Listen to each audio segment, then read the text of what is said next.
agnoscendam, ideoque hunc etiam auctorem iis annumerandum esse, quorum scripta a serioribus multis in locis mutata, aucta vel contracta, emendata vel corrupta, denique longe alia ab ea, quam auctor ipsis dederit, forma induta, ad nostra tempora pervenerint. I confess that, since I first read the poem of Lucretius with attention, and bestowed serious labor upon it, many reasons occurred to me for suspecting that, in these 6 books concerning the nature of things, we have to recognize, not the hand of Lucretius alone, but those of true writers of far different characters, and that this author is therefore to be numbered with those whose works have come down to us altered in many places by later writers, having been augmented or diminished in bulk, amended or corrupted, and invested with a different form from that which the author himself gave them. But perhaps, in the case of Lucretius, the variations which we find in the verses which are cited from him are to be attributed not to any regular revision or emendation of his writings, but to the casual mistakes of transcribers and the lapse of memory in grammarians. Perhaps also passages containing verses cited by Servius and others have been lost. Lachmann, the last editor, finds, or imagines that he finds, deficiencies in several pages. The Memmius to whom the poem is addressed was, as Lambenus and others think, Caius Memmius Gemellus, a Roman knight, who is described by Cicero as a learned man, well read in Greek, but disdainful of Latin literature, a clever orator, and of an agreeable style, but shrinking from the labor, not only of speaking, but even of thinking, and doing injustice to his ability by his want of industry. He became praetor, and after his praetorship had the province of Bithynia, to which he was accompanied by Catullus the poet. Being supported by Caesar, he stood for the consulship, but was unsuccessful, and after being accused and condemned of bribery, went into exile at Patrae, where he died. Cicero defended him on his trial, and addressed to him some letters, which may be found in the 13th book of his epistles to his friends. The general voice of criticism has awarded to Lucretius high praise as a poet. The earliest notice which we find of his works is that of Cicero in a letter to his brother Quintus, in which he says, as the passage stands in Ernesti, Lucretii poemata ut scribis ita sunt, non multis luminibus ingenii, multae tamen artis. The poetry of Lucretius is such as you say, having not much splendor of genius, but a great deal of art. Wakefield would omit the non, but is opposed by Eystad and Schutz and by general opinion. Cicero, however, if we read his words rightly, seems hardly to do justice to the poet, or to hit the general character of his work. To us of the present day, he appears to be chiefly distinguished by a rough vigor, and to have been anxious rather to express his thoughts strongly than to clothe them in elegance or niceties of language.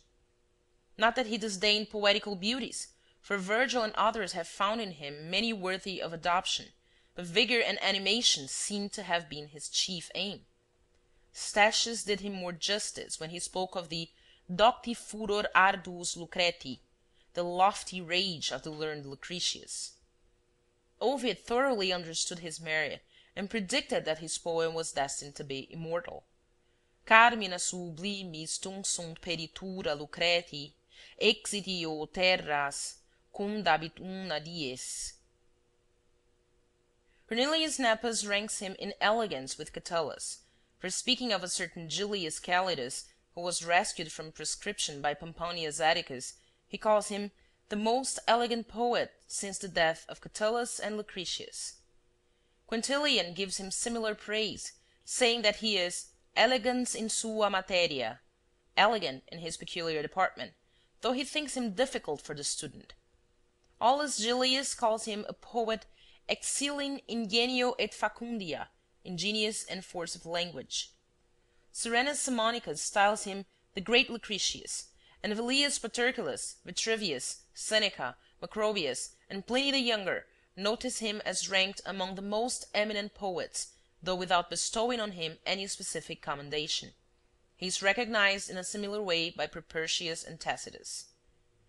There was therefore little cause for Dunlop to complain of the slight mention that is made of Lucretius by succeeding Latin authors, and of the coldness with which he is spoken of by all Roman critics and poets, with the exception of Ovid.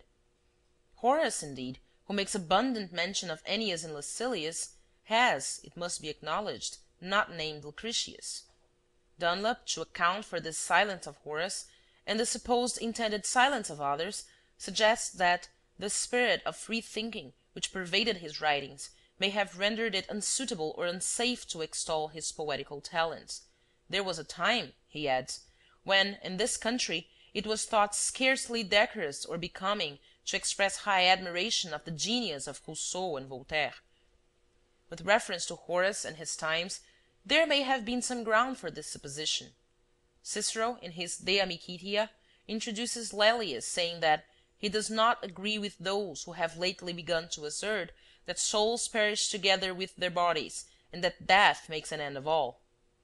I rather submit myself, he continues, to the authority of the ancients, or of our own forefathers, who appointed religious rites for the dead, rites which they would not have instituted had they thought that the dead could not be affected by them, or to the authority of him who has pronounced by the oracle of Apollo the wisest of men, and who did not on this, as on most subjects, assert sometimes one thing and sometimes another, but maintain invariably the same opinion, that the souls of men are divine, and that, when they are released from the body, a return to heaven is open to them, and first of all to the best and most worthy. But, he concludes, as if unwilling to side too closely with either party, should the opinion of those be true who think that the soul and the body perish together, and that all sense is terminated by their separation, death will then be attended with neither good nor evil. The moderns have certainly not been less willing to praise Lucretius than the ancients. Barthius and Turnebus commend the attractive simplicity of his antique Latinity. Crinitus and Casaubon speak of his style in a similar manner, and Julius Scaliger calls him a divine man, an incomparable poet. The eulogies bestowed upon him by Lambinus, Faber, and his other commentators, I omit, as they might be regarded as the offspring of partiality. Our own countrymen have not been behind others in offering their tribute of admiration, as exhibited in editions, translations, remarks, and quotations. Dr. Warton, in his essay on Pope, calls The Nature of Things the noblest descriptive poem extant, and has most happily illustrated the poet's vigor of conception and execution. The Persians, says he, distinguish the different degrees of the strength of fancy in different poets by calling them painters or sculptors. Lucretius, from the force of his images, should be ranked among the latter. He is, in truth, a sculptor-poet. His images have a bold relief. If Lucretius had not been spoiled by the Epicurean system, says Lord Byron, he should have had a far superior poem to any now in existence. As mere poetry, it is the first of Latin poems. But the most discriminating and ample praise that has been given him by any English author is that of Dryden. If I am not mistaken, says he, the distinguished character of Lucretius, I mean of his soul and genius, is a certain kind of noble pride and positive assertion of his own opinions. He is everywhere confident of his own reason, and assuming an absolute command, not only over his vulgar readers, but even his patron, Memmius, for he is always bidding him attend, as if he had the rod over him, and using a magisterial authority while he instructs him. He seems to disdain all manner of replies, and is so confident of his cause that he is beforehand with his antagonists, urging for them whatever he imagined they could say, and leaving them, as he supposes, without an objection for the future.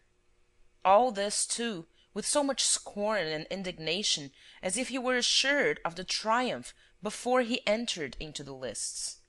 From this sublime and daring genius of his, it must of necessity come to pass that his thoughts must be masculine, full of argumentation, and that sufficiently warm. From the same fiery temper proceeds the loftiness of his expressions, and the perpetual torrent of his verse, when the barrenness of his subject, does not too much restrain the quickness of his fancy. For there is no